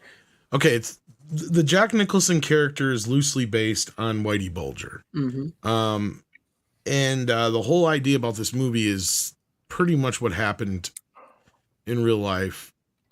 What's weird is they didn't really know all that much when they made this movie, and how accurate they got it was kind of crazy. The only thing that's more fucked up is that the guy that he had on the inside, because if you remember, I talked about Black Mass here about a month ago? Yeah, there's nothing. The guy he had on the inside was a fucking moron compared to Matt Damon's character, the real guy. But no, like, I mean, the whole idea of this is this cat and mouse game where this gangster raises this kid up and sends him to the police academy and sends him up the ranks to detective and so on. While on the other side of the coin, you have a guy who comes from the wrong side of the tracks, sort of the same kind of areas as Jack Nicholson, but they put him in undercover in the gang. So there's a mole on both sides. They got a mole inside the cops, and they got the mole inside the gang. And it's just a very well done film. Doesn't lose any pace considering how long it is. 151 minutes running. It does hold your interest. It's like when you're watching it does not feel like it's that long. Because it's so many great performances, and you're wondering who's going to bite it, who's next, what is going to happen when these two guys are found out, if they are going to get found out, and all that. I mean, like in the ending, I don't want to even spoil that. I mean, who the fuck are you? Who am I? I'm the fucking guy who does his job. You must be the other fucking guy. Yeah. Yeah, that, you know what? The way you guys are explaining it is piquing my interest. Oh, Marky Mark like almost steals, like considering how many people he around him in that movie, he practically steals the whole fucking show. He does, and I mean, like I said, I don't want to speak on the ending because like he's like a huge part, and he's not even like talked about in this movie really by other people. It's like always Jack Nicholson so overshadowed and by Matt everybody Damon else. Yeah. And later, it's like he's not talking about, and he's like one of the most important parts of this movie. It's crazy. You got a camera in the back? What back? Exactly. Oh, it's on Netflix. I might watch it tonight. Oh yeah, great flick. Great flick, man. It's long though. It's like Yeah. Every Martin Scorsese film's long. It's fine. Settle in. I mean, I did the last film I watched of his was Goodfellas. I thought that one was really good. Yeah. Then you will definitely enjoy this. Oh, you'll love this one then. Yeah. Okay. No, because Goodfellas like recently came back on Netflix, and I just I wanted to watch it before it was gone because I had it saved. I told Tom this story, so I saved it on my list, but then Netflix took it off, so I couldn't watch it. I just forgot about it. But then they added it back on, and just I'm gonna watch it right now just so I can get it the fuck over with. Yeah. That was a good flick. Why the fuck are you here? Why are you trying to play cop? You'll never be a fucking statey. So I ask you once again, why the fuck you here trying to play cop? You're not a fucking cop. This is such a good movie. And that was Jack Nicholson's final film, or wasn't it? I think he did. Didn't he do one other movie after that? Was it about Schmidt? No, that was before it. That was before. I thought he said one more kind of like that though. I could be wrong, but no, Jack's been semi-retired for a while. He's like, what the fuck? Why? He's the king of Hollywood, man. I mean, exactly. But that is such a good movie, man. I haven't seen that in a long time. I may have to watch that myself. But like Bogey says, streaming, tisk tisk. This is the physical media show. Well, it does need a new release. It does. It needs a 4K. This is a 2007 release, so it's due. Right. It doesn't look horrible. I mean, it looks all right for the Blu-ray, but yeah. Mm-hmm. Fairly early Blu-ray though. It definitely needs an upgrade. That'd be good. So what else you got for us? Yeah, but I saw this real quick. The Color Money. They could actually do a third movie in that right now. Not to bring up Tom Cruise again, but Tom Cruise could literally play the part Paul Newman played. I was going to say just basically be Color Money all over again. But yeah. I mean, well, that's basically the Color Money was a sequel to the one where Paul Newman with Jackie Gleason. The Hustler, Gleason. Yeah, The Hustler. So they could literally do another one. But anyways, my movie is not based off of a true story. My movie was intended to be based off of a comic book character, but it was changed because they lost the rights. But that would be Dr. Mordred. I finally watched Dr. Mordred. Nice. What'd you think? I liked it. It was a good movie. I enjoyed it very much. I can't complain about it. I mean, it felt like you could still see the Doctor Strange. By the way, this was supposed to be Doctor Strange from Charles Band and the Full Moon People. You could still see Doctor Strange within it. And it felt like I was sort of watching a pilot movie for like a 90s TV show, but where that really falls apart.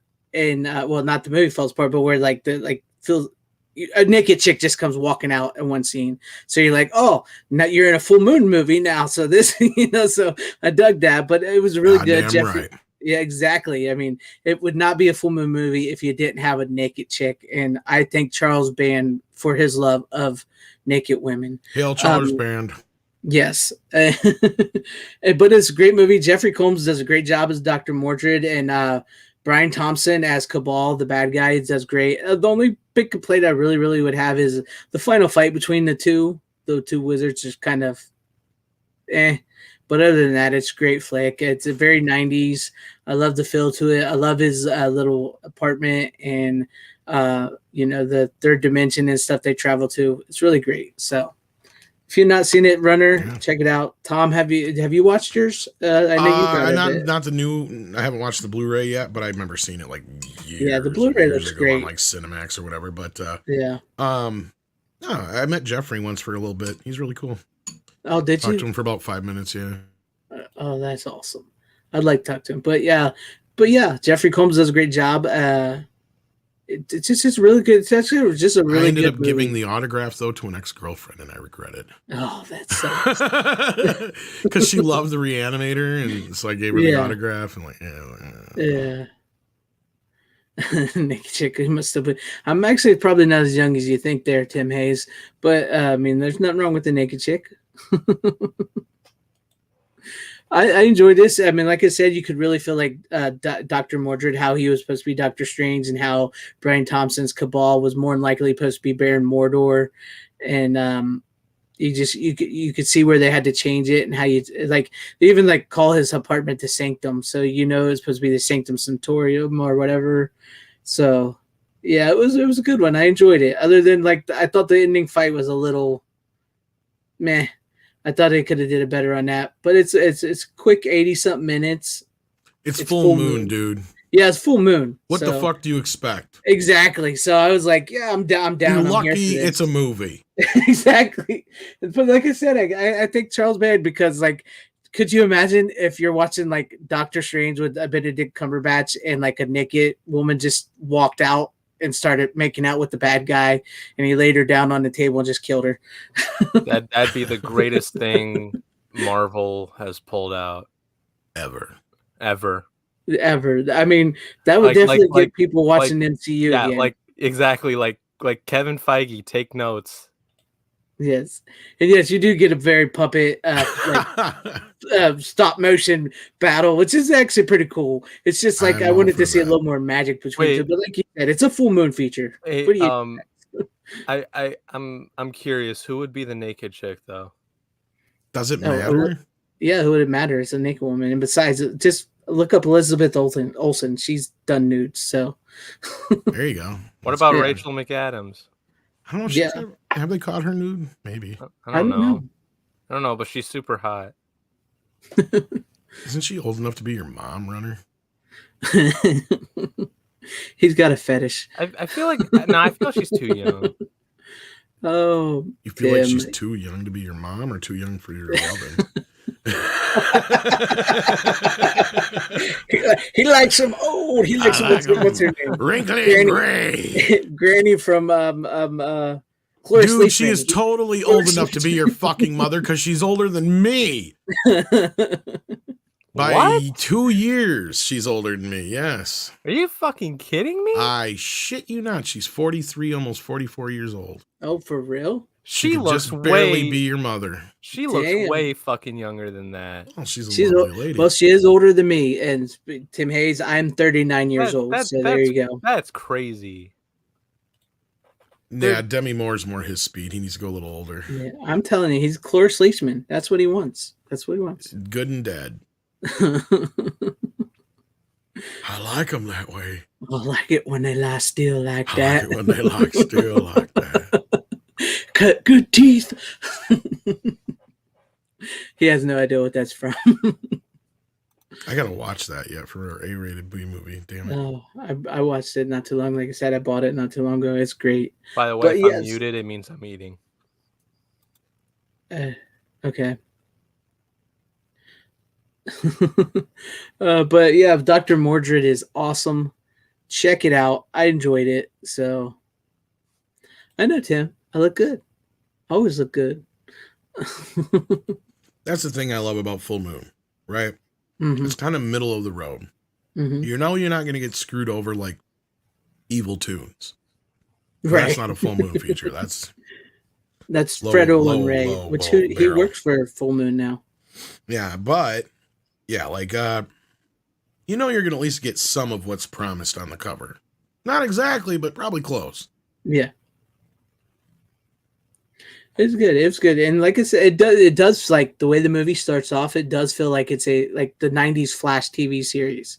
It's what it feels like. It's in that vein, like it's set or, setting up for that. And then it becomes like full moon. And you're like, I'm totally here for this. I love this. It's great. The cheesy special effects, the just like everything, the nudity and everything is great. Boobs. Which is like that scene surprised the hell out of me. I'm not gonna lie, it really did, because I know it's Full Moon. I know it's Charles Band directing it, but I knew it was like based off of Doctor Strange, even though it's not supposed to be Doctor Strange. And then that scene just like pops up, and you're like, whoa! And then the next thing he does, he lays her on the table, and just murders her. So I'm like, okay. Could you imagine this in a new MCU movie today? Hell yeah, let's do it. I would love it. Yes. Yeah, Full Moon is like Cannon Jr. You're not wrong, Tyrell. That's a very good comparison. Yeah, it's true. But that was my second pick for the night. Runner, quit eating. Yeah, quit chewing. Quit looking up pictures of All right, Chlor fuck Seaman. off. I'm drinking water. Banana. Banana. No. Just letting you, just a fair warning. We're probably going to talk about this for more than an hour. Maybe not, but this I'll is give you 2 minutes. Get 2 minutes? I don't think you. I don't think you would talk about this for 2 minutes. We'll see. Prove us wrong. Yeah, prove us wrong. All right, I will without introduction. Oh, okay. Friday the 13th. Nice. Did you watch all of them? Did you actually watch it? I watched all of them. All of them. Damn. So, all right, Tom, what do you got? I got.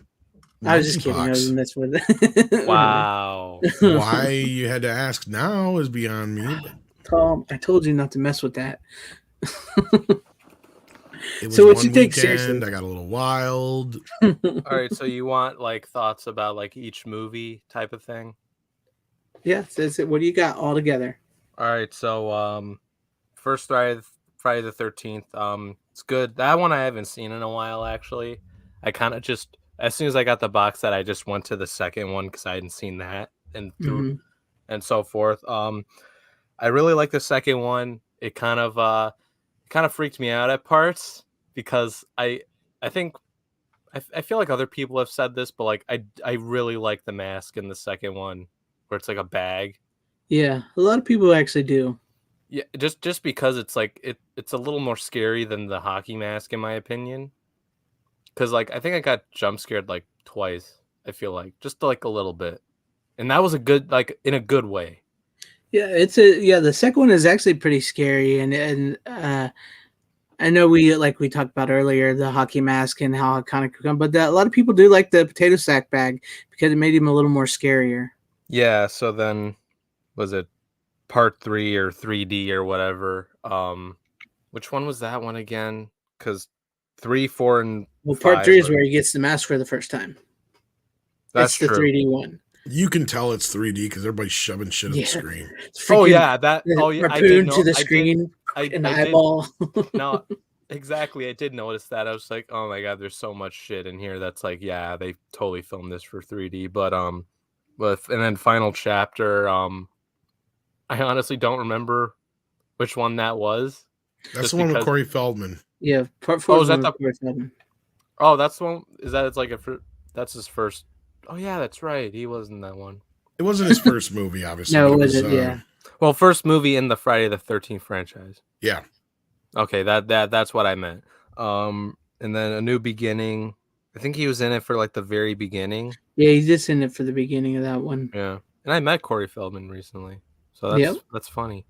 He actually filmed that stuff in his backyard while he was in the midst of filming Goonies on a weekend. No shit. Yep. And they used a hose to simulate the water and shit. Yeah.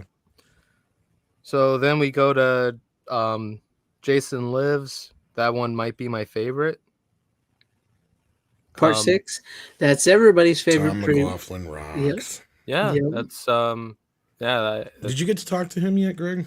No, I have not. I actually sent him a friend request and he never got back to me. So that's too bad. Sorry. Yeah. I'll reach out to him again sometime. We should try and have him on one of these. Yeah. But yeah, I mean, for the most part, I've got most everybody else. And Friday the 13th, the New Blood, I thought it was all right. I thought the whole telekinesis stuff was kind of weird. It's Carrie versus Jason. Yeah, it's a good way to describe it. Literally how they sold the movie. Directed by John Carl Buechler. Yep. And Jason Takes Manhattan. I had a lot of fun with that one. that one was good. And he's literally in Manhattan for like 2 seconds. That's so true. I mean, a lot of people complain about it. It's because a lot of people actually don't like Part 8 because it was sold as Jason Goes to Manhattan, and he's on a boat for the whole damn movie. Yeah, that's kind of true. I mean, It's actually Jason Goes to Toronto, but anyway. Yeah, because it's not like the one scene where he's walking through the speaking of which, Times Square is the only scene. Times Square, yeah. That's the only scene filmed in New York City. But other than that, I had fun with that one. Jason Goes to Hell. It was, I don't know. I didn't think much of it, honestly. If you say you don't like it, you won't be in the minority. I'm one of the few that actually likes that movie. No, I don't hate it. I think I like it. It's probably one of the more forgettable ones, in my opinion. That was the one where I think New Line distributed, right? That was the first Jason one. Goes to Hell is when New Line started making them. Yeah, so how did that whole thing go with Paramount to the New Line? Yeah, it's a big... The shortest version is they wanted to do Freddy versus Jason since the 80s, but Robert wanted Paramount to license Freddy from them. And it turned out Paramount kind of wanted New Line to license Jason from them. And they just could never come to a conclusion where anything kind of worked out. And then after Frank Mancuso left the franchise, Paramount had not really had any plans to go forward with anymore after Part 8 didn't perform as well as they were hoping. And I think that was one of the more expensive ones at the time. Okay, so they just kind of sat on it. And then, so they went and bought the rights to Jason, and Jason only. Not Friday the 13th, not all the other Jason. shit.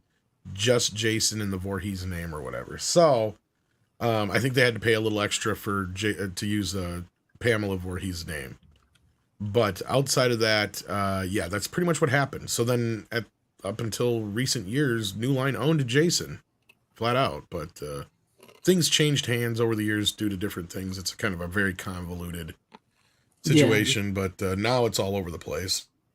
Yep.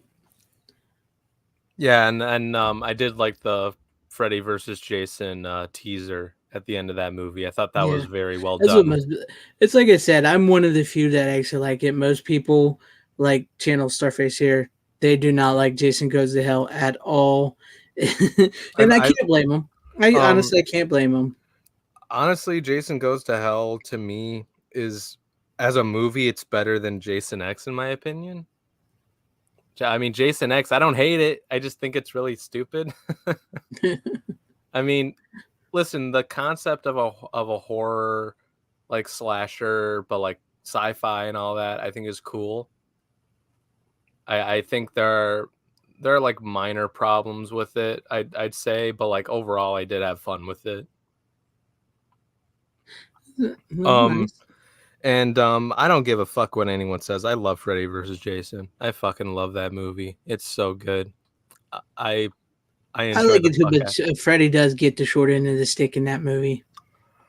But I love the fights that those two have. Yeah, the fight at the end is pretty damn cool. I mean, they fought twice, but they were both very well done, in my opinion. I think the one thing that's going against Freddy versus Jason is they took some, they took some, like, they kind of ripped off Scream a little bit at times. But other than that, I think Scream would have ripped them off. So, well, not that movie, but what you're seeing is Scream because of the horror movie thing, the meta and all that. So yeah, well, yeah, I know, but like, no, but no, Freddy vs. Jason came out like years before Scream. So, no, it came out after Scream. Way after. I mean, yeah, I meant to say after. Yeah, my bad. Yeah, because I think Freddy vs. Jason came out the year I was born. Freddy vs. Jason is probably the most famous film for probably having more drafts and writers working on it than any other film in history until recent years, I'd imagine. Yeah. Because there's that one recent movie where they had like 40 writers on it, and I can't remember which one was it. Like Wonder Woman or some shit, but I can't remember. But anyway. Oh, yeah. I know yeah. No, but I had a lot of fucking fun with Freddy vs. Jason. And the Friday the 13th remake I thought was okay. It was okay. It's better than the Freddy remake. I've heard a lot of people say that. I think like, but they made him sort of like Leatherface in that one. Yep. So yeah, and yeah, exactly. It's like, why the fuck is he I taking remember prisoners? screaming that. Yeah, I said that in the theater. I'm like, what the fuck is this? This is not Texas Chainsaw Exactly. Massacre. And it No. ended up being exactly what I predicted. First, I predicted the poster. I told my buddy, because he's like, oh, it's a remake, blah, blah, blah. I'm like, yeah, it's not going to be a remake of the first film. And if it is, they're just going to cram that in the first 10 minutes of the movie. I said, and I guarantee you the teaser poster is just going to be Jason's mask. Sure as shit, that's what the teaser poster was. We go see the movie in the theater. What is it? First fucking 10 minutes of the movie is the first movie crammed into it. And then you get like this hodgepodge for the next 2 hours of just... I mean, part of it feels like a class. They should have just like picked it up like it was just another Friday the 13th film and not tried to explain it. Yeah. like the prologue in the beginning, like fine, leave that on there. That's fine. Because it was close enough to the original to where it's just like, okay, you're just retelling the beginning again. Who cares?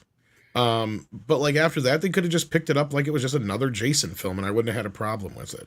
But once it gets to that last quarter of the film where it tries to be something it's not, that's when I'm just like, yeah, fuck this. Yeah, it's got good boobs though. Oh god, yeah. Especially that one chick. Oh, the blonde tits one? are stupendous.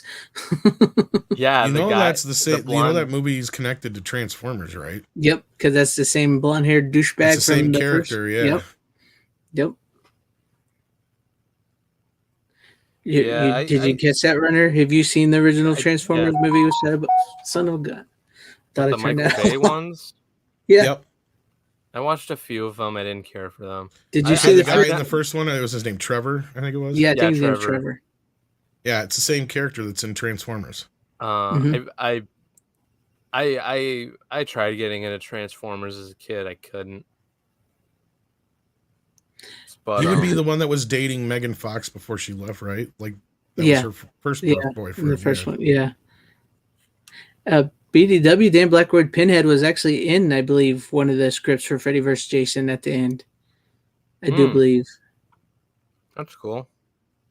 Many different versions, yes. Yeah, because if I remember correctly, one of them, like I said, there, like Tom said, there's so many.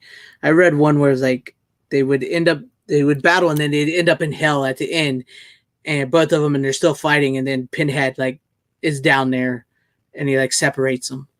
Or something like that. He's like a referee. He's like, no. Yeah. What seems to be the problem?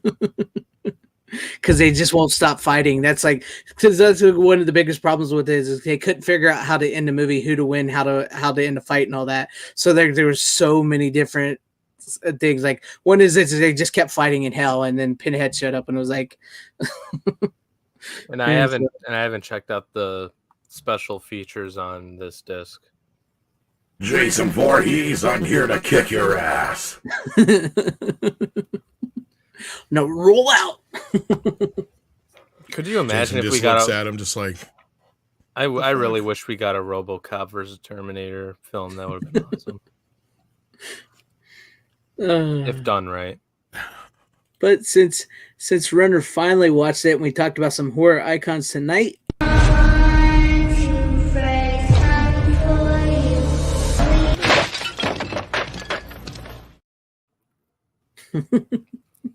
And then he just shows them his face. That's the best part, yeah. Yeah, that's the best part. But I mean, that's pretty cool that you finally watched it. So, did you like, as a whole of the set? Did you like the Friday the 13th movies? I was definitely satisfied for the most part.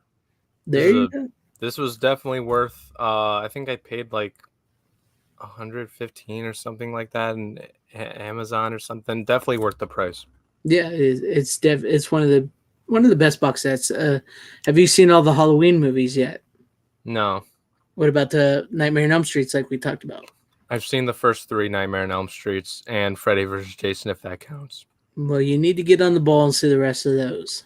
I know. I plan on watching the other Halloween films right around October if I'm less busy. Right. Just because it's like a mood type thing. Because I've only seen the first one. Yeah, I usually only watch the Halloweens around Halloween. So, before we move on to you, Tom, who owns? Like we said, it's very convoluted, but there you go, Tom. Yeah. It's at the moment, the writer of the original, I can't think of his name, owns most of it, I believe. What is his name? Did we mention it's Sean S. Cunningham owns the title. Yeah, he And owns then what's his name? Jesus Christ. Victor Miller owns Victor Miller, the that's story itself. Did you guys see this? what is it? No, Oh, no, I have not seen this. Let's talk about this for a minute. Has this just been announced? Here we are. Coming in 4K. Happy motherfucking Halloween in UK. Hell yeah, that's freaking awesome. I am getting that bitch. Oh yeah, Look at that. that is a masterpiece right there. I actually do kind of want to get that. It's better to burn out than to fade away. Yeah. Yeah, it's freaking badass. That means there'll be an U.S. announcement not long, because I've seen them do where they'll release a set like that, and then like not even days after they'll announce the U.S. one. It's listed at $40. That's not too bad. Seriously? For all that. Yeah. I'm $40 going to get that. 40 pounds. So like it's gonna be around It's like $60, I think. let me see here. I'll do the we'll find out. Boom boom boom boom boom boom boom boom. 46.71 with the no, it's only 35. Wait, no. Hang on, that's still pounds. Never mind. Hang on. I don't know if it'll convert it for me. I didn't convert it for me. So like 46 something with 46 pounds. This just looks awesome. I cannot wait to get that. The Highlander is all-time great movie right there. There's like a mini comic book with it too. Oh, That's $55. awesome. That's with shipping. So yeah, so like It's $55. that's not bad at all. It's not bad. Like I said, around 60, but it's 55 is good. Nice. Yeah, you're pretty close. But that's with the shipping and everything. So yeah. Yeah. That's badass. Heck yeah. That looks pretty Yeah, it sweet. is. The euro fell below the dollar this week. Well, I picked a good week. You picked a good week to get it now. I like that Victor Fontaine has already pre-ordered it. I just did too. I got my figures in like a couple weeks ago. I'm gonna have to, as soon as we get off here, I'll have to check that out. Nice. Tom with the nice little update there. See, tell your friends about the Physical Media Show. Spread the word. You get things like this where we talk about awesome movies and we get to deliver you news fresh off the presses just like that. So share it out. Spread the news. It's awesome. Spread the nudes. You said spread. Like you're good. Hi, my name's Candy. Of course you are. These are actually not too shabby. They're right. That's pretty cool.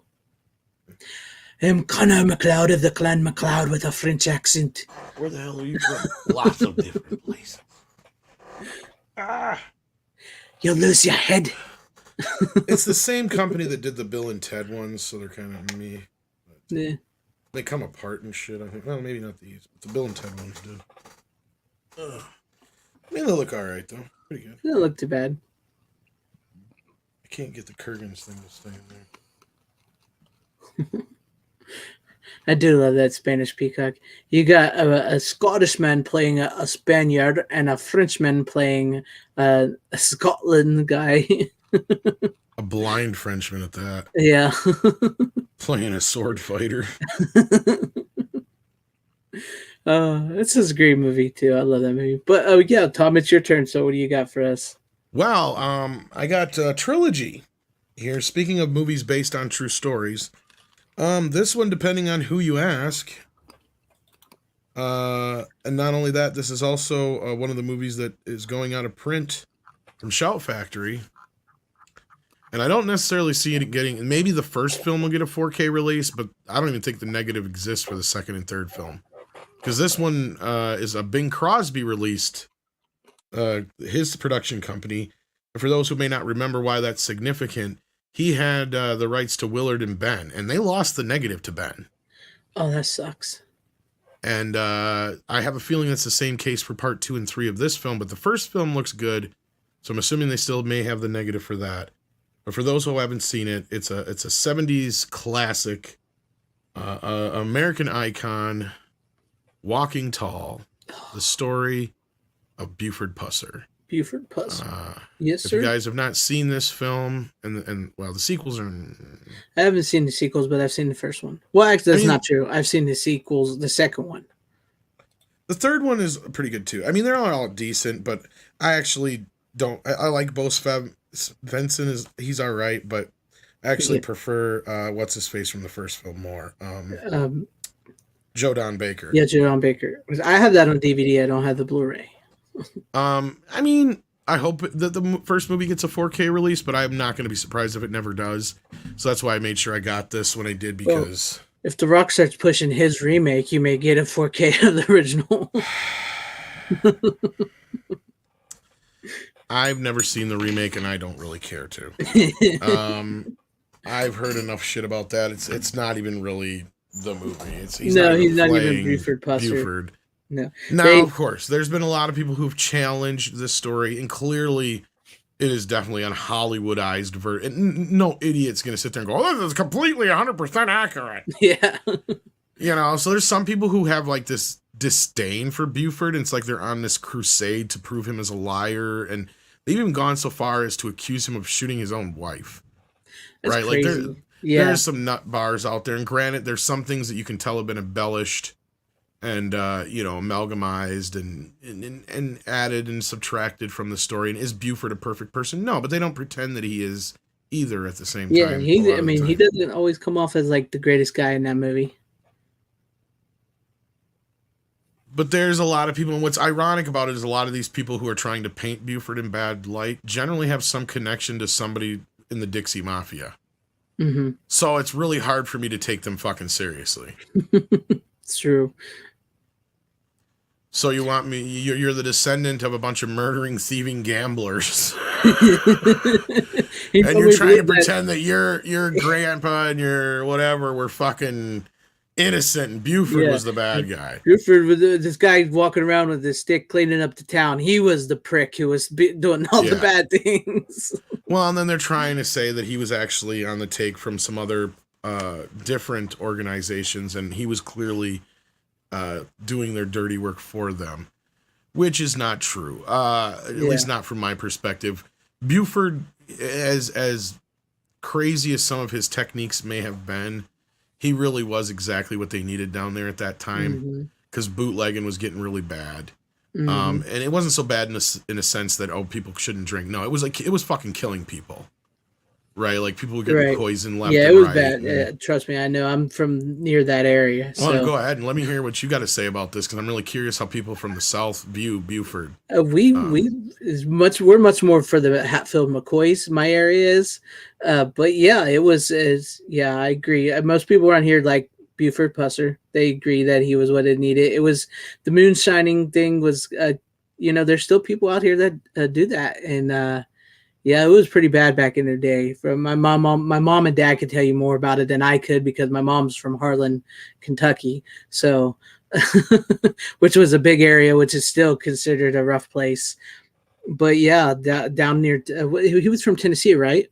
Yes. Yeah, Tennessee. Yeah, down near there. My sister-in-law's family comes from around there and stuff. It's a bad place still, and he's regarded more as a hero compared to what people like. I know about people trying to say that he wasn't, but yeah, he's regarded as a hero and stuff. So yeah, it's pretty bad.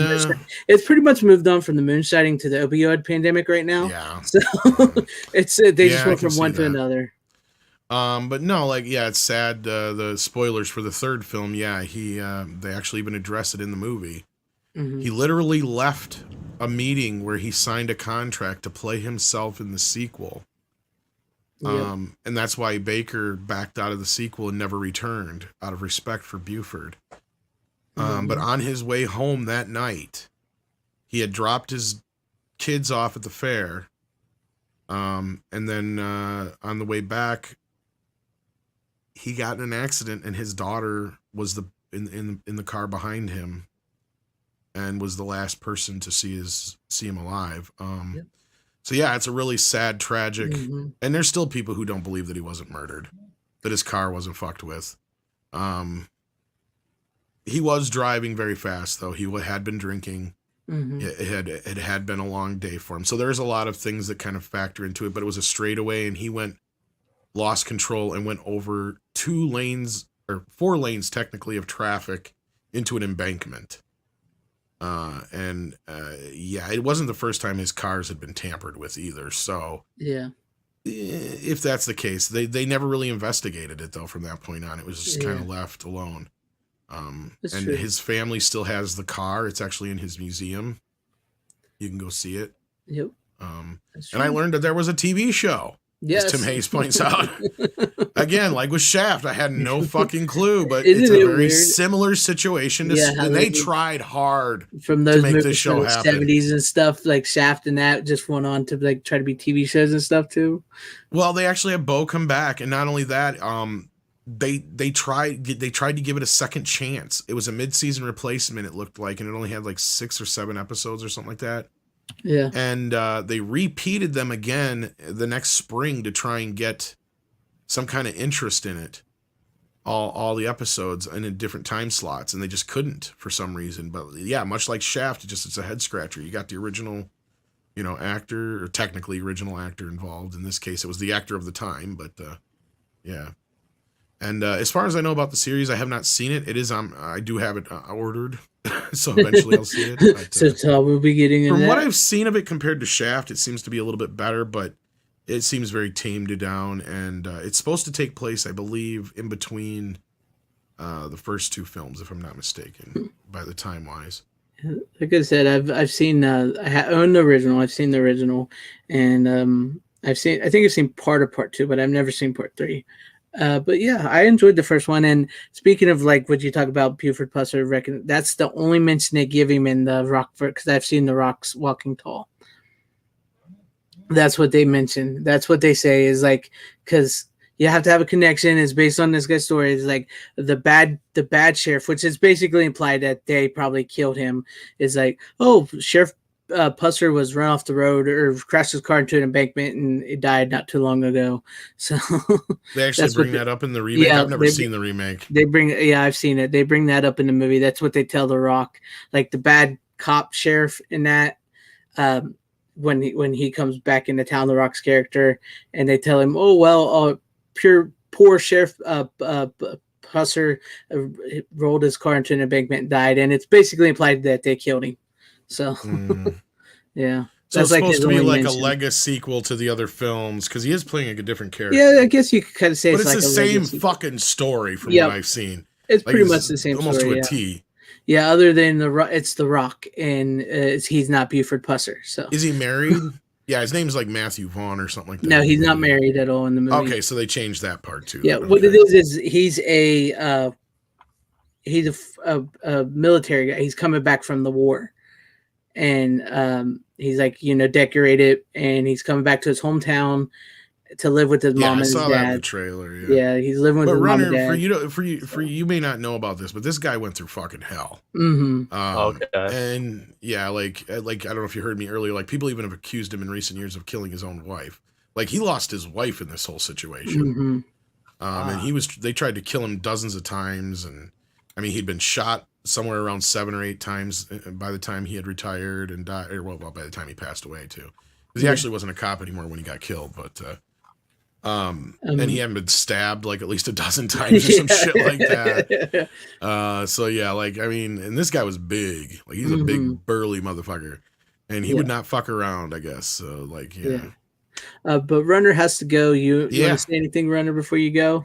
That's the last movie I got. I got one more too. Yeah, sadly I gotta get going. I got stuff to do, but it was great stream. Thank you for having me on, Greg, and yeah, just subscribe to my channel, follow me on Twitter. Jump in the chat as you go. I will do that for sure. And also shout out to Corporeal Lifeform. He's in the chat. I hung out with him at Fan Expo. Good fucking dude. Subscribe to him as well. Yes, sir. All right. There you go. And yes, I do know that there's 2 straight DVD Walking Tall movies. Actually, I'll announce one thing. I think this Friday, if I can make it, I'll let you know, Nerdporeal. We're going to be talking about some Cobra Kai on his channel. Cobra Kai never dies. All right. Yeah. Well, make sure you let people know. And Well, that thanks for drops coming, soon, Ron. doesn't it? Yeah, Like a I month think it's away, coming right? very soon. Yeah. Yeah, so we're going to be talking about the first 2 seasons, I think, Friday. And then the next week after that, we're going to be talking about 3 and 4. So can't wait for that. All right. All right. Cool. So just a little plug. We might as well almost wrap it up here unless you guys have anything Yeah. else to say. All about right. I just have No, one title, but I'm Oh, gonna you get got one going. left? Bye. yeah, but we don't have to talk about it long because I know you haven't seen it. Oh, and I honestly, thought I'm we- not even sure if I think I may have brought it before, to Oh, be that's honest right, with duh. you. Okay, well, let's see what it is. So, because I know you haven't seen this, but the final Reanimator, Beyond No, I Reanimator. haven't. I don't remember if I brought it on here I or not. think I have before. it, but I haven't watched it No. yet. Yeah. Yeah, so that was my final title. It's great. Another Jeffrey More Combs. Jeffrey. Yeah, it's this one is not as nearly as good as the first two. It's a lot cheesier and it's a lot cheaper made, you can tell, and it was filmed in Spain, so like the people's accents slip that are supposed to be Americans around him. But it's got some good gore, it's got some good effects. Chris Hemsworth's wife is in the movie. She's got a great set of lungs. Looking at her lungs, butthead. That's I think you know what I'm getting at. Dumbass. Yeah, and she does. There's a scene, dude. She like, okay, so like she sort of takes on the Barbara Crampton role, the original, and I'm not going to spoil too much here, but like she dies, and they bring her back with the reanimator stuff, and like the prison warden guy makes her try to fellatio him. So she literally bites his dick off, and his dick becomes like a creature in the movie, and is like walking around attacking people. So it's insane, but yeah. It finishes off the trilogy. Jeffrey Combs plays Herbert West beautifully, and it's a pretty good send off for his character. It could even lead to more if they wanted to. So yeah. It's a good one. And that's Vestron number 15. So anybody that wants to get that, there you go. I think I got that one. I got the first one. I think Arrow released it. Yeah, Arrow released the first And two. then I've got, what was the second one called? Bride of Reanimator. Bride of I Reanimator. don't know if I have that one. Do I have that one or not? See, I might have the third one and not have Bride of Reanimator. I'm not sure. I'd have to look. Yeah. But the first two are great. It's been a while since I've seen them, but yeah. Yeah, the first two are great. The third one's good. So it's not the best, but it's not a bad trilogy. All If you I like remember cheesy from the kid first eating. movie is the dead guy giving the chick head or whatever, the head giving head. Oh yeah, with Barbara Crampton, where he Yeah. puts her head in between her legs. Oh, that is yeah, that's one of those out there moments. But yeah, that was my final title. That's all I really had. So the one title I wanted to bring on today, I did not get a chance to watch, so I'll be bringing that on next week. Ooh, tease. Well, I told you earlier on 4K for you. Oh yeah. Yeah, so I don't know if I remember now. well, but it'll I be a did- surprise next week. Yeah, I did get a couple other of the Shout Factory ones that are going out of print, but I didn't watch them yet. But Yeah, I grabbed the Blob and Carbon Copy as well. So I know. I know you said you want to get Carbon Copy. Yeah, wish keep I an eye had on that. eBay. Maybe you'll find a decent price copy. Yeah, I will. But I got the Blob already, so I'm happy to have Yeah. that. And then you tell me I might get a 4K. That one I think has got the most potential to get a 4K. That one I can see getting a 4K. Yeah. So I'm not like, I'm like, should I? Well, whatever. You know, like, kind of thing.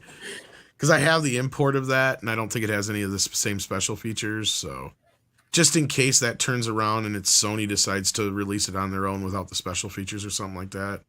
Because Yeah. the first time I've seen one of these companies release a Shout or Criterion or Kino, remaster on their own label, the recent Paramount Event Horizon is the first time I've seen the special features carry over from the Shout Yeah, version. that was a surprise. I think that's one of the reasons why it's so quickly raised up in price after it sold out, because it's it's got all those Shout Factory special features on it still. So Yeah, and I actually have the Shout Factory version still in plastic with the slip cover. nice. So I wonder if I can get something for that, because I'm like, maybe. You might be able to sell that for a pretty penny now.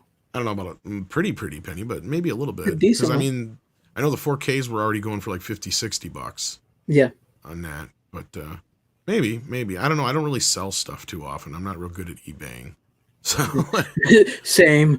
I've tried a couple times and I'm like, I don't think I'm doing this right. I got a friend that does it, and then like I try to get him to do stuff, but he always ends up wanting like all the profit and shit. So it's like, well, it's not worth it then. Like, Yeah. I don't want to share. Well, it's because it always ends up you got to pay to post it, and if it doesn't sell at a certain time, you got to repost it, and it's like, Yeah. He's Yeah. like, there's a lot of times I've reposted stuff more times than it's worth. So yeah. Yep. But yeah, that was mine for the night. And any final words, Tom? Anything you want to say before we head out? I wish I'd gone to watch more. The Walking Tall trilogy, though, in and of itself, took up a lot of my time. I didn't get to watch a quote-unquote fun movie this week, I guess. Well, the first Walking, I mean, it's serious, but it's a fun movie. I mean, they're great films. I mean, they're very 70 exploitation-ish to a point. I mean, the first movie is definitely a film that just about everybody should see. Granted, take it, clearly with a grain of salt as far as like its accuracy. But I believe they did shoot it in a lot of the locations that the stuff happened and nearby and whatnot. And if I'm not mistaken, and the family was very hands-on with the production. So in all three of the films, actually. So, of course, they're going to paint Buford in a bit brighter light than everybody else. But at the same time, like I said, the people that are trying to tear him down, you're not exactly coming from the right side of history here. So, regardless of how you claim he got done business, like, he still got business done. So, I mean, it doesn't matter really in the end, if you ask me. But it's true. It's true. I mean, yeah. But yeah, there's all that, and keep an eye out, guys. I'll tell you right now, I'm working on a little something I'm trying to put together. Tom, maybe if I can get you'll be a part of that as well. I've asked a few people to for some stuff here, and I'm hoping to get that going. And you guys might be surprised who you might see on the channel soon. Sweet. So, yeah. Thanks for watching, everybody out there in the chat.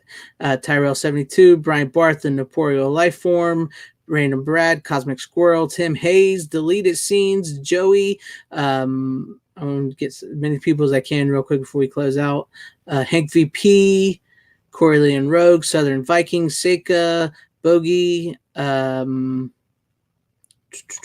Starface. Horror Mike was here. He's a great guy. Dan Blackroyd, Victor Fontaine. And if I missed your name, I do apologize. But thank you guys for watching and hanging in chat. You guys were awesome tonight. Thank you for everybody that was watching that didn't hang in the chat. Thank you guys for watching and being here. And as always, you don't have to go home, but you can't stay here. How you doing? Bitches leave. Bitches leave.